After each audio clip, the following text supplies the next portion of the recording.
Bonjour tout le monde. Alors, première chose, bon, vous le savez, il est sorti il y a maintenant une dizaine de jours. Désolé, je suis un peu en retard. Il est arrivé le jour où je suis parti en vacances. Donc, un peu difficile de faire tout en même temps. Bon.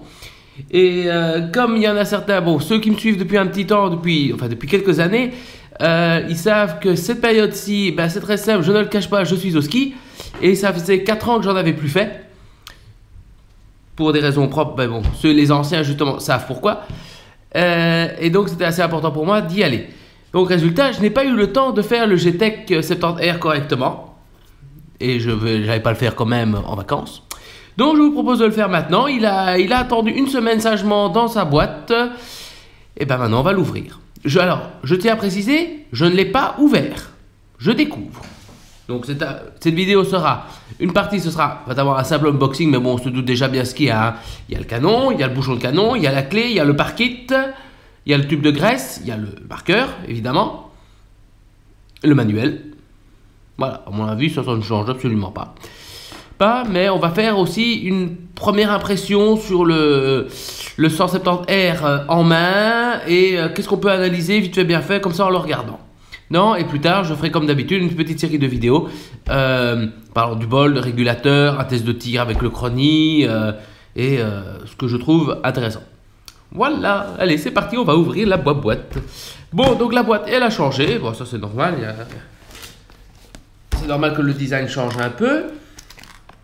Alors, on va essayer de ne pas l'abîmer. Hop.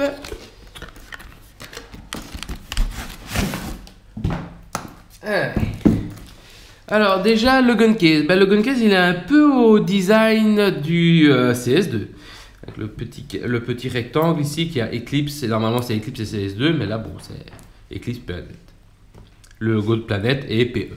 Voilà. Bon, ça ne change absolument pas, c'est la même chose. Hop. Ah oui, comme ça. J'essaie un nouveau setup avec la caméra. Et voilà. Bon, c'était à Midnight. C'était les premiers qui étaient disponibles. Alors, comme je disais, on a le manuel, on a le bouchon de canon, on a une embase. Alors, pour information, c'est une 689 d'origine. Et on a le front qui n'est toujours pas le prototype. Décidément, ce modèle-là, il le recycle. Hein. On pourrait faire un effort sur le canon. Hein. Bon, déjà, premier point. Les gars, sur le canon, il faudra changer l'embase, il faudra acheter une voire deux autres embases et si possible peut-être le prototype. Alors, remarquez que là, vous avez un grand espace. Ils ont prévu le coup pour mettre le shaft Eiffel, enfin le front du shaft Eiffel en carbone. Donc voilà, il y a déjà la place et après 3 places pour mettre les embases. Donc, ça serait pas mal. À la limite, ce canon-là, vous le jetez et vous mettez le nouveau en carbone dessus. Ce sera parfait. Et vous aurez le même canon du CS2. Alors, qu'est-ce qu'on a d'autre? Donc, comme je disais, hein, on a le parkit spécial GTEC. Mais bon, il ne doit rien avoir de très extraordinaire. Hop, alors, le jeu de clés, évidemment. Hop, le tube de graisse et le marqueur. Donc, ça, le contenu. Ah oui, tiens. Le jeu de clés n'est plus carrément... Parce qu'il y avait des jeux de clés qui étaient entièrement emballés de plastique. Lui, il est simplement dans un petit sac. Pas mal. Bon, ça change pas ma vie de toute façon. Voilà. Et donc, voici le marqueur. On va voir ce que c'est. Bon, ça on peut ranger. Voilà. C'est fini pour l'unboxing. Maintenant, le marqueur. Alors, première prise en main. Ouais, on s'en doutait un peu. Ça allait ressembler à un hybride entre le GTEC et le CS2.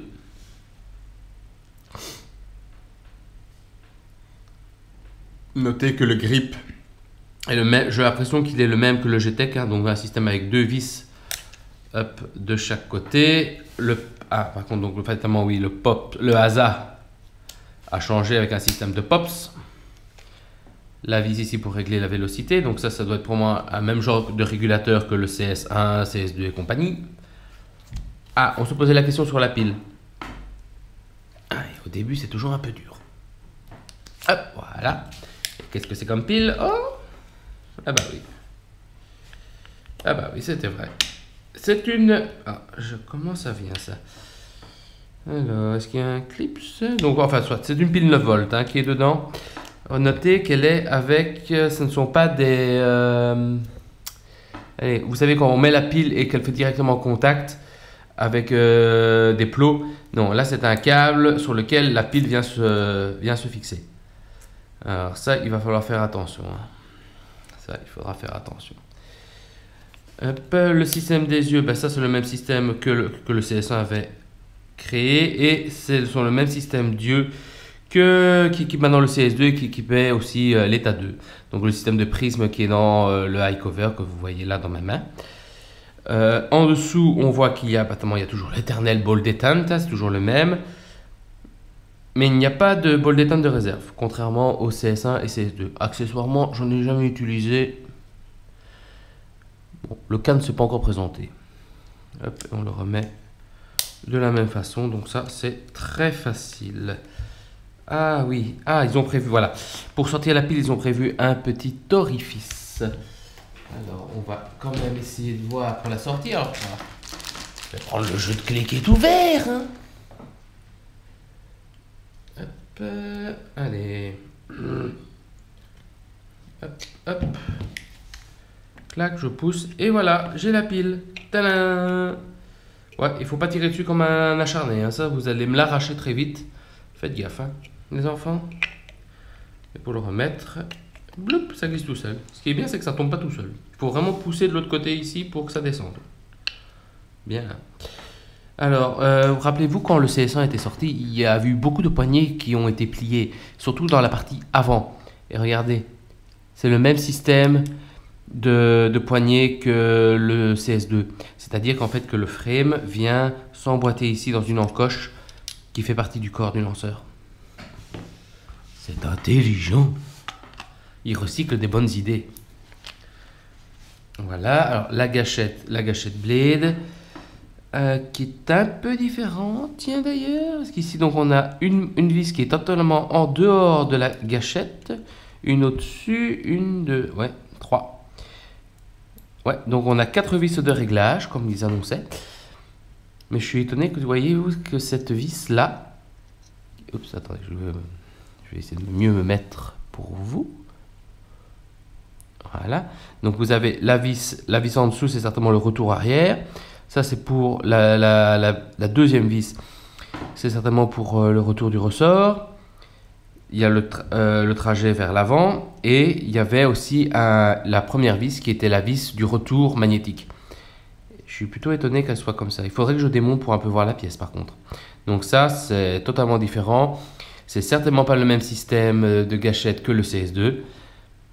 Donc c'est quelque chose de tout à fait nouveau, donc à explorer. Voilà, donc le POPS, bah écoutez, un jour je vais le démonter, je regarderai le régulateur à fond. Bon, alors, bah le bolt, hein, hop, on va l'ouvrir, hop, clac, clac. Oula, ça a été bien graissé, hein. Ouh, ils ont été généreux dans la graisse, hein. Alors voici à quoi ça ressemble. Donc c'est le même si c'est le Gamma Core, hein, donc c'est le même système, le même bolt qui équipait le G-Tech, qui a après équipé l'État 2, qui a après équipé le CS2. Ouais, donc là il est vraiment, ouais, c'est très similaire. Hein. Ouais, c'est vraiment la même chose. A priori, donc ce n'est pas le même bolt que le CS2, vous le voyez, hein, ici au guide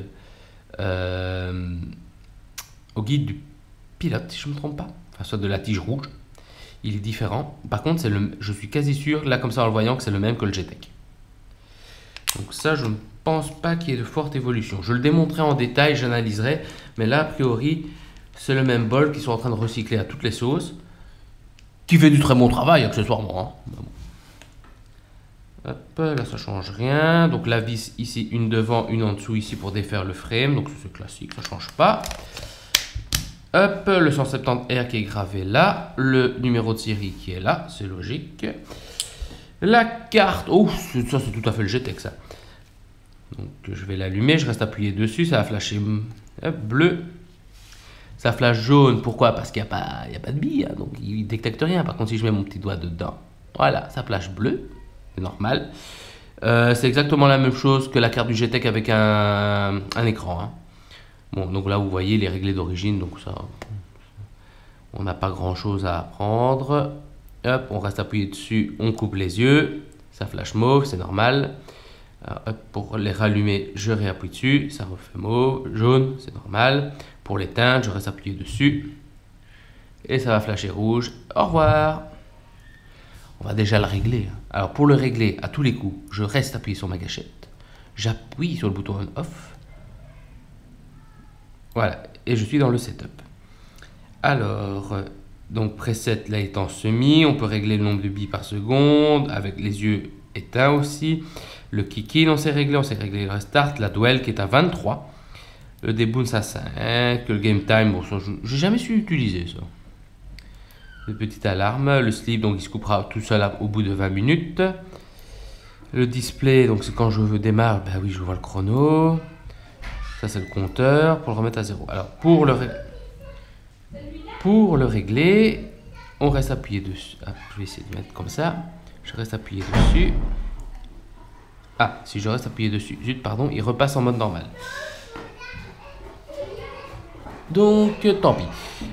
Vu que ma petite famille vient de débarquer et fait plein de potins, eh bien, je laisserai le réglage de la carte pour une autre fois. Voilà, voilà. Bon, ça conclura la petite vidéo comme ça de présentation du GTEC de manière générale. Donc, on fera des tests de tir. Mais là, comme ça, a priori, quand je le prends en main, j'ai l'impression d'avoir un CS2 un peu low cost. Voilà, c'est la version low cost du CS2. Je pense que c'est le but. Il est, si je ne me trompe pas, il est annoncé à 860 € à vérifier. Contre un CS2 qui en vaut 1005, évidemment, c'est plutôt intéressant. Voilà. À analyser plus en profondeur. Je vous laisse.